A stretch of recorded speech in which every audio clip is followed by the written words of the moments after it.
Tia Moose, wee sleeky coor and timorous beastie, oh put a panic in my breastie. Thou needna a start a wa sae hasty, wi bicker and brattle. I would laith to rin and chase thee, wi murder and battle. Smooth. Okay, enough of that. Thanks for that, I think. So, anyway, hello and welcome back to another Scotsland video. Today, just a little quick one about Robert Burns. The 25th of January is classed as Burns Night, Burns Day, and people in Scotland celebrate it pretty much by having haggis, neeps and tatties. I'll go into that in a wee minute. Who was he? Who was Robert Burns? Burns was born in Alloway in Ayrshire in Scotland on the 25th of January 1759 and died at the age of 37, so very young, on the 21st of July 1796. I had to try and get my dates right there. He was only 37 when he died. However, he made such an impact on the way that Scotland was seen at that time through his poems, his stories, his lyrical works, and is celebrated now all over the world. Prime example of this is Auld Lang Syne. We sing Auld Lang Syne at the end of the year. The world sings this song at the end of the year. Burns, by any means, was actually very well educated, and he was educated by his father for most of his young life, and was taught how to read and to write and to just to enjoy the written word. So his love of writing, his love of words came very much from his father, I would say.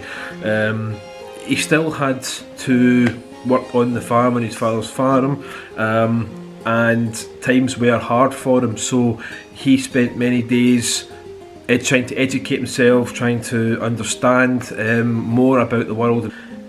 It's no secret that Burns liked the ladies, he liked the women. There was one woman that he really fell for, Jean Armour. He married her and he had children with her. He seemed to be, from my understanding, a very good family man. He did have his flaws, there's no two ways about it.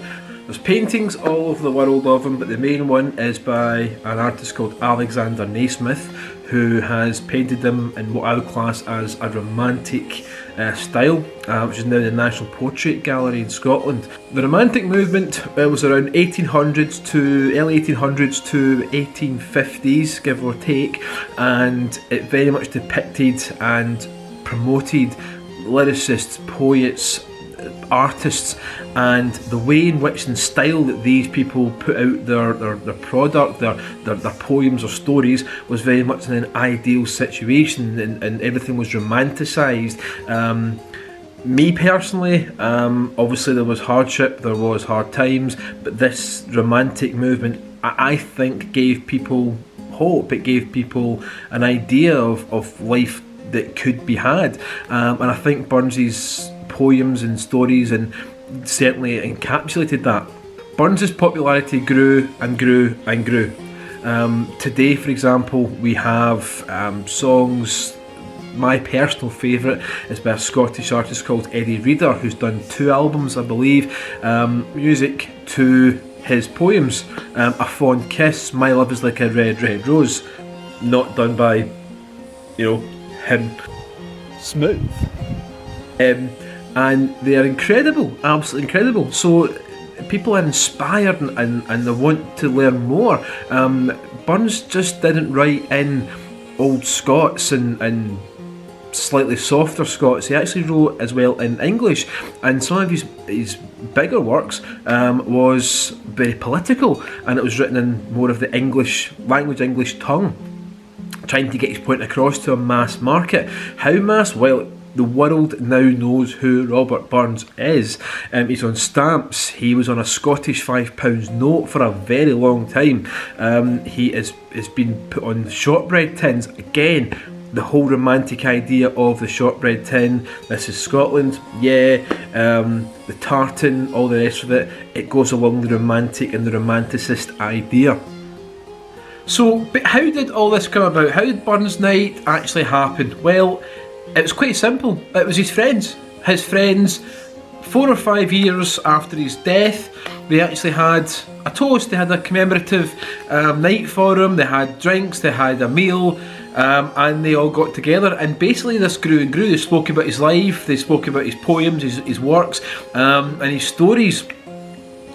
Burns died at the age of 37, as I said, on July 21st July 1796, and he was buried on the 25th of July 1796, the same day that his son Maxwell was actually born. Unfortunate, very unfortunate, but he was buried in Dumfries, and there's actually a mausoleum dedicated to him in Dumfries, which I would actually really like to go to, so that would be something else to have a look and think about for the channel. But Burns has certainly been so popular that the world wants to know more about him. Burns had 12 children, not through Jean Armour, through other ladies, and from these 12 children, as of 2012, 2013, I'm led to believe there's 600 descendants in the world. Maybe in Scotland, maybe next door to you, maybe next door to me, I don't know. 600 descendants of Robert Burns. His family line is massive. So this guy has history on him. He has a line, he's got an education, and Scotland traditionally pays homage to his birth on the 25th of January on Burns Night. We have haggis, neeps, which is the Scottish word for turnip, and tatties, which is the Scottish word for potatoes. It's a very, very wholesome. I love it. I absolutely love haggis, neeps and tatties.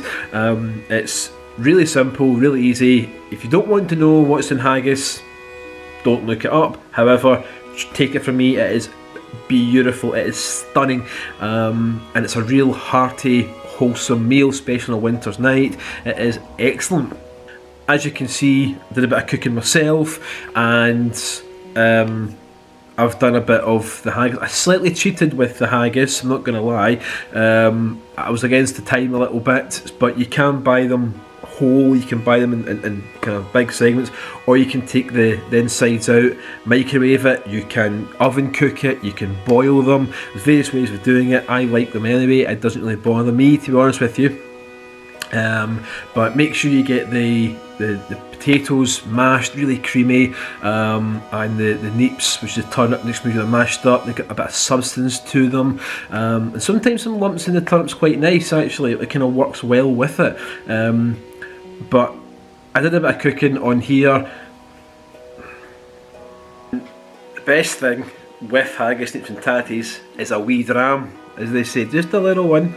But toast the man, toast his works, toast his life. However, full, complicated, I didn't want to go into massive amount here because there's so much. Look him up, get to know his history, get to know who the man himself is, and yeah, this is what we do, it's tradition. The world has taken to Burns, and in 2009 Scotland had a poll. They didn't ask me, but Scotland had a poll as to who was the greatest Scot of all time around about 2009-2010 time, and it was televised in Scotland, I think in the UK maybe as well, but certainly in Scotland, and Robert Burns was seen as the greatest Scot at that time. Probably still is now. So yeah, he's made an impact. Not gonna lie, he's certainly made an impact with the world. So what did Robert actually look like? What did Rabbie look like? Was he the man on the shortbread tin, or was he something different? This is what you'll see on the shortbread tin. And this is a reconstruction of what he would have looked like. They took a scope and a model of his skull and they built it up. And this is what he actually looked like. Pretty much an ordinary guy. So what you see on the shortbread tin and what you see now are slightly different. So I hope you enjoyed this video and learned maybe a wee bit about him. Please look up his works, please look up his poems, his stories, find out a bit more about the guy, the man himself, and yeah, see what you think. I would highly recommend you listen to some of the songs, as I've said, about from Eddie Reader and many other Scottish folk artists and other artists around the world do stuff. So please take a look at some of them. And pretty much that's it, guys. I hope you all have a lovely and wonderful Burns night. Have some haggis, have a wee dram, just the one, and enjoy. So until next time, guys, a man's a man for a' that. Cheerio. Smooth.